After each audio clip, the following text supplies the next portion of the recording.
Olá, queridos, a paz do Senhor Jesus. Eu sou o pastor Fernando Oliveira e você está no canal De Olho na Bíblia.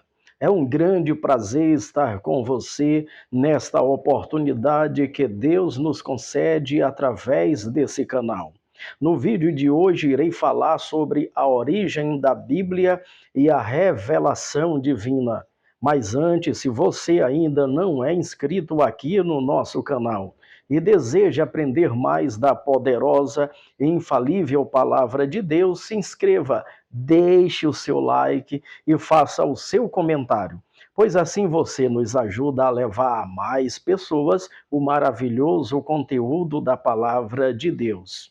No Salmo 119, versículo 1, nos diz: Bem-aventurados os que trilham caminhos retos e andam na lei do Senhor.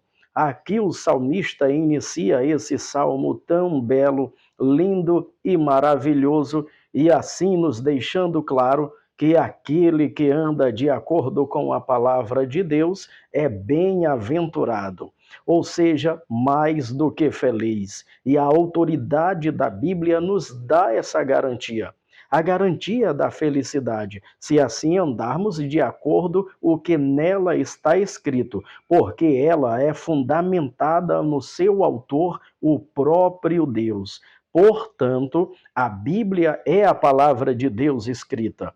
Assim sendo, a autoridade dela depende total e exclusivamente do Altíssimo Deus e não dos homens. Desse modo, além da Bíblia, a igreja não possui outra fonte infalível de autoridade.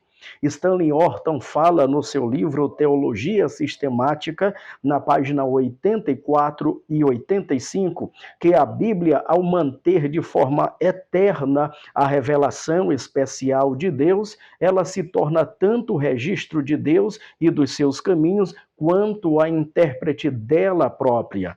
Vejamos o que Jesus nos diz no Evangelho de João, capítulo 5, e o versículo 39. Examinais as Escrituras, porque vós cuidais ter nelas a vida eterna, e são elas que de mim testificam. O texto nos mostra que quando examinamos as Escrituras, conhecemos a Deus da maneira que Ele mesmo quer ser conhecido. Nesse vídeo, veremos a origem da Bíblia, a sua autenticidade e mensagem revelada na palavra de Deus. Primeiro, precisamos entender a origem da Bíblia e como se deu a sua revelação divina. O apóstolo Pedro, em sua segunda carta, capítulo 1, versículos 20 e 21, nos mostra que a origem da Bíblia não está nos homens, mas no próprio Deus. Vejamos o que ele nos diz, sabendo primeiramente isto, que nenhuma profecia da Escritura é de particular interpretação, porque a profecia nunca foi produzida por vontade de homem algum, mas os homens santos de Deus falaram inspirados pelo Espírito Santo. Em 2 a Timóteo, capítulo 3, e os versículos 16 e 17, Paulo, escrevendo ao seu filho na fé, diz: Toda a escritura divinamente inspirada é proveitosa para ensinar, para redarguir, para corrigir, para instruir em justiça, para que o homem de Deus seja perfeito e perfeitamente instruído para toda boa obra. Nesse texto, o apóstolo Paulo corrobora que a mensagem bíblica veio do alto, não partiu dele mesmo. Portanto, com a observação desses textos bíblicos, podemos chegar à seguinte conclusão: que as Escrituras são a revelação que Deus fez de si mesmo.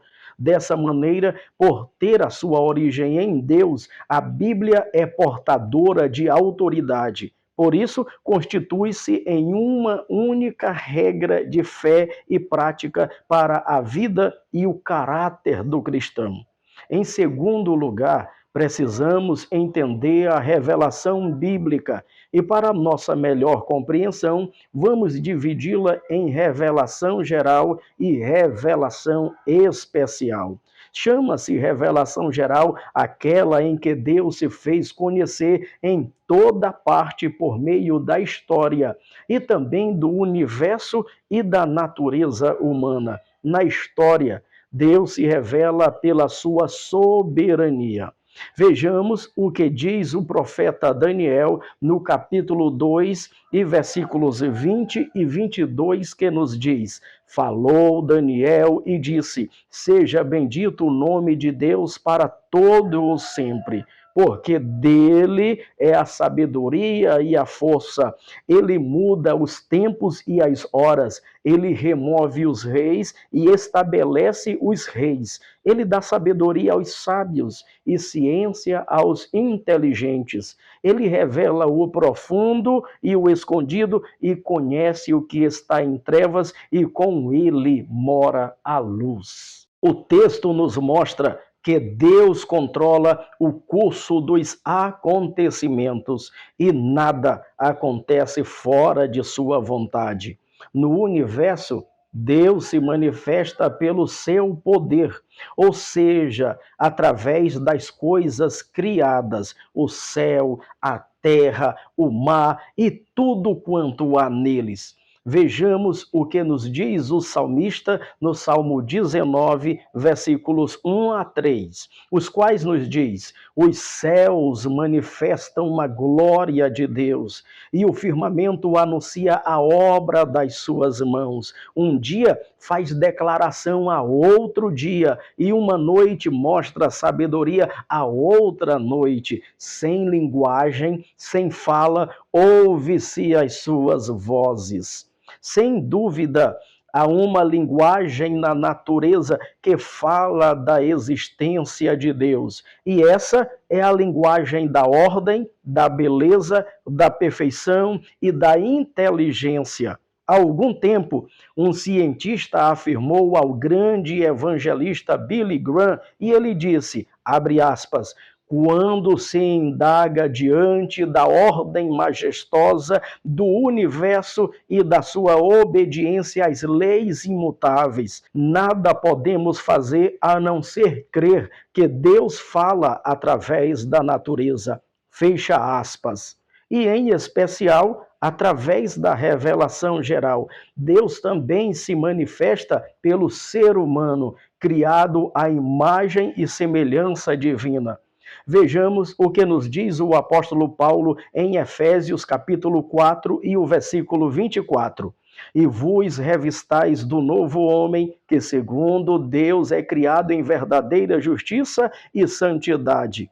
Aqui Paulo nos mostra que a natureza moral da humanidade, embora de maneira inadequada por causa do pecado, sendo revestido do novo homem, revela o caráter moral de Deus. E agora, em terceiro e último lugar, visto que já entendemos a revelação geral, agora vamos ver a revelação especial. Em 1 Timóteo, capítulo 6 e o versículo 16, o apóstolo Paulo diz, aquele que tem, ele só, a imortalidade e habita na luz inacessível, a quem nenhum dos homens viu, nem pode ver, ao qual seja honra e poder sempiterno. Amém. O texto nos mostra que o Deus que habita numa luz inacessível, ou seja, impenetrável, se revela aos homens que criou, para fazer deles, no seu Filho único, Jesus, filhos adotivos, revelando-se a si mesmo, aprove a Deus, na sua sabedoria e bondade, dar a conhecer o mistério da sua vontade, segundo o qual os homens, por meio de Cristo, Verbo encarnado, têm acesso ao Pai no Espírito Santo e se tornam participantes da natureza divina. Precisamos observar que, se por um lado a revelação geral denuncia a culpa humana em rejeitar o conhecimento acerca de Deus, a revelação especial oferece redenção para os perdidos pecadores. Veja o que o apóstolo Paulo afirma de forma categórica em 1 Timóteo, capítulo 1 e o versículo 15. Esta é uma palavra fiel e digna de toda aceitação, que Cristo Jesus veio ao mundo para salvar os pecadores, dos quais eu sou o principal. Através desse texto, podemos ver que Jesus é o complemento da revelação que Deus fez de si mesmo na história, no universo e na humanidade. Podemos observar em Romanos capítulo 10 e o versículo 9 que o apóstolo Paulo nos diz: a saber, se com a tua boca confessares ao Senhor Jesus e em teu coração creres que Deus o ressuscitou dos mortos, serás salvo. Por ele, Jesus Cristo, alcançamos a salvação e o direito de entrada no céu de glória. Eu desejo concluir dizendo que reconhecemos a revelação especial tanto no Verbo vivo Jesus Cristo, quanto nas Escrituras Sagradas. Veja o que está escrito no Evangelho de João, capítulo 20, e os versículos 30 e 31, que nos diz: Jesus, pois, operou também em presença de seus discípulos muitos outros sinais, que não estão escritos neste livro. Estes, porém, foram escritos para que creiais que Jesus é o Cristo, o Filho de Deus, e para que, crendo, tenhais vida em seu nome. O texto nos mostra claramente que é por meio da revelação contida nas Escrituras que conhecemos a pessoa de Cristo. A Bíblia é uma carta de amor para a humanidade em geral e para você em especial. Nela, o Senhor se revela mostrando o modo maravilhoso como que Ele oferece amor, paz e vida a cada um de nós. Em cada página você desfrutará de consolo e segurança no maior amor que você poderá receber em toda a sua vida. Que Deus em Cristo continue te abençoando, você e toda a sua família. Amém. Se você gostou, deixe o seu like e faça também o seu comentário. E se ainda não é inscrito, não perca tempo e se inscreva agora mesmo. Assim você não irá perder nenhum vídeo do nosso canal. Que Deus em Cristo continue abençoando você e toda a sua família. Um abraço e até o próximo vídeo.